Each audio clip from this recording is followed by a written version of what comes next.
Hey everybody, I'm Lynda Mullaly Hunt, author of 3 books, one for the Murphys, Fish in a Tree, and Shouting at the Rain. So I'm going to talk to you a little bit about Shouting at the Rain. This is my third book, and I guess authors are not supposed to talk about which book is their favorite. I think most authors say, oh, I can't choose, but I don't know. If I were forced to choose, I think this might be my favorite. And it's interesting because this one was by far the hardest for me to write. It took the longest for me to finish. And but I have a very special place in my heart for this book. So where did it come from? Well, it came from several different places. First of all, it takes place on Cape Cod, which, if you look at a map of the United States, the state of Massachusetts has a little arm coming off the side of it, and that's called Cape Cod. That's where it takes place. And for all of the places that I've been in the world, Cape Cod is my very favorite place. I love the Cape. Another thing that led to this book is the main character is being raised by her Grammy. Delcy McKill is about the 7th grade. She is being raised by her grandparents. She doesn't have any memory of her mother. Her mother left when she was a week old, and she doesn't really know who her father is. So her grandparents have been it for her. The reason why I did that is there are so many kids who've been so lucky that their grandparents or aunts or uncles or somebody other than a mother and father have raised them and loved them and taken care of them. I did not live with my father when I was young. I was not raised by my father. And there were times in my life where my mother could not take care of me. So I do understand a little bit what that's like. But, you know, I think it's really important to remember that if somebody steps in to love you, you have not been abandoned. And that was something that was important to me to include in this book. The second thing that I wanted to include in this book is the idea of anger, the emotion of anger.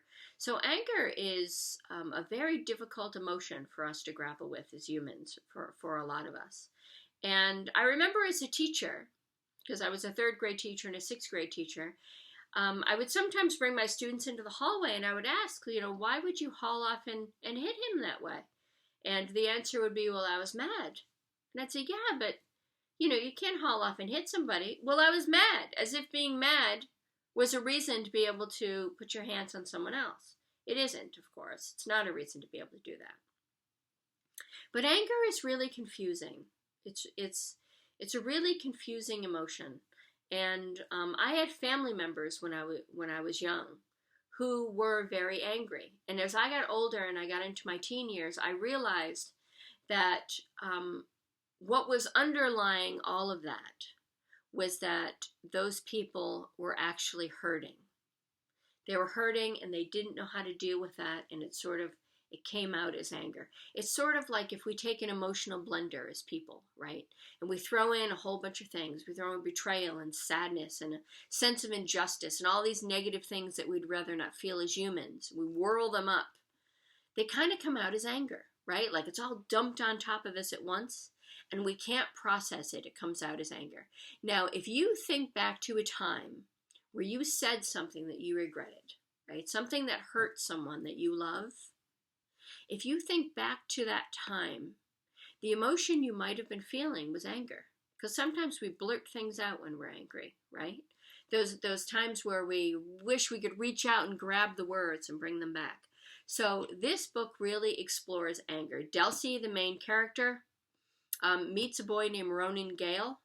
Ronan, of all the characters I've ever written, Ronan is my favorite. I absolutely love this kid. He's complicated.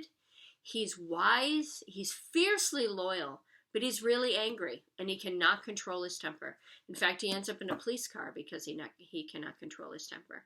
Now, when people ask me where those characters came from, one of the things that made writing this book so hard for me is that Delcy and Ronan, it's like 2 sides of a coin, right?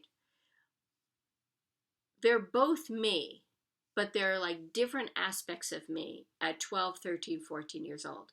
Because like Delcy, I could be sort of, don't worry, everything's going to be okay, optimistic all the time, which, by the way, is a really excellent trait um, if you were trying to get through hard times.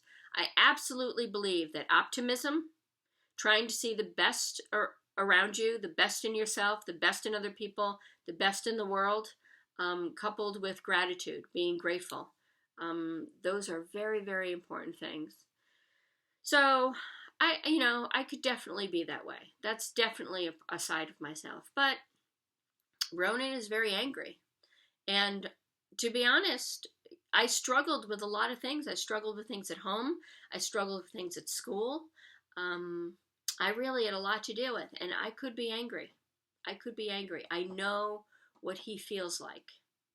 And so I think that's part of what made this book so complicated. That and the idea of being left behind, being abandoned, because I know what that's like too. The third thing that I wanted to get into was friends in threes. So Delcy has had this best friend Brandy since she was, like 3 or 4 years old. And they've hung out together at the Cape every summer. They've done sandcastles and boogie boarding and all kinds of things. They have a great time. They're really close friends. But this girl's kind of come on the scene named Tressa Bolin.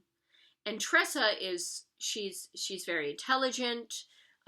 She's got a magnetic personality. Like other people are drawn to her sometimes, that kind of thing. But she is cruel. She's really cruel. And unfortunately, Delcy's kind of heartbroken that Brandy's kind of taken a shine to her, and she'd rather spend time with her than with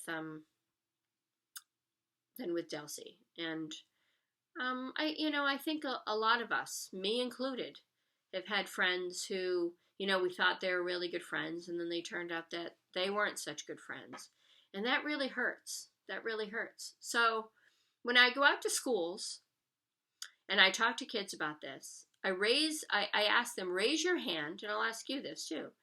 Raise your hand if you think that Delcy would not hang around with these two girls who are mistreating her, who are doing things and saying things that are not kind. How many of you out there think that she would just leave and she'd find other friends? See, I don't see any hands up, I don't think. So I'm surprised that in audiences across the country, kids do not raise their hands. And that's true. That's true, because Delcy does hang on. Delcy does stay with them, even though they mistreat her, because it's very human to do that. It is very human to hang on to friendships that don't always make us feel good, because it's really scary to let them go. It's really scary to let them go. Delcy has a thought in this book after she's been dealing with these two for quite a long time. She thinks to herself that friendship might be like boogie boarding. Like sometimes you have to know when to hold on and when to let go. And I do think that's true. You deserve to be with the people who value you, who want to spend time with you, who love you for who you really are. And is it scary to let go of people like that if they don't treat you well? Yes, it is. But you deserve that. You deserve to be with people who really value you. And it takes a lot of bravery to find your people. It really does. You have to go out. You have to put yourself in places where you're going to meet people that might be like-minded. So if you really love soccer, or you really love art, or you really love dance, or you really love theater, or whatever it is, if you join those clubs, if you put yourself out there to meet new people, this is how you meet your people. This is how you meet them. Now, you might be rejected, right? You might go up to somebody and ask them if you could sit down. You might go up to somebody in one of these clubs and ask them if they want to come over to your house. They might say no, and that's going to hurt. But listen, you can handle that. You can handle the no. You can handle the rejection. You get up, you brush yourself off, and you try again. You try again. I know that it's scary and that it hurts, but it's part of being human. We all have to do that, no matter what age we are. We all have to do that. And although it would be really wonderful if everybody in the world would be kind, that isn't always the case. So if somebody's being unkind, that has nothing to do with you. That has nothing to do with you at all. You just shake that off. You just shake that off. There's certainly some of that in Fish in a Tree with Shay. Those of you who've read Fish in a Tree, Shay is a real gem, isn't she? She's really something. But I won't give any spoilers about that book right now. So Shouting at the Rain delves into, the bully that you love.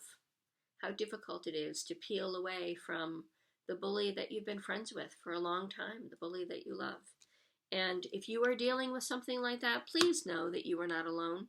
There are so many people walking the earth that have been through that. But as I said before, you can handle this. You can handle it. You be brave, you get out there, you find your people. You can do that. I know that you can do that.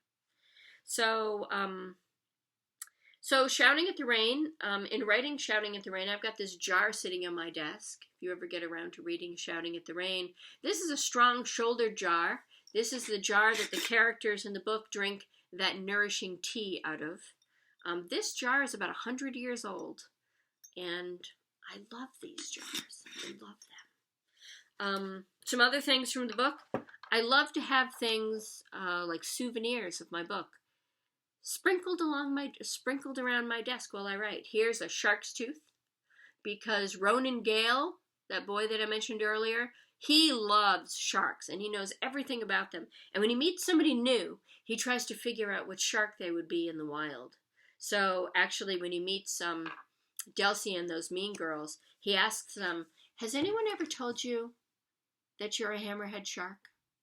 And when they want to know why that would be, he says, because hammerheads only swim in shallow water. Ooh, that's not a compliment, is it? That's not nice. But Ronan's got a really good heart. Fiercely loyal. Love Ronan. All right, so you might know the memory shaker box.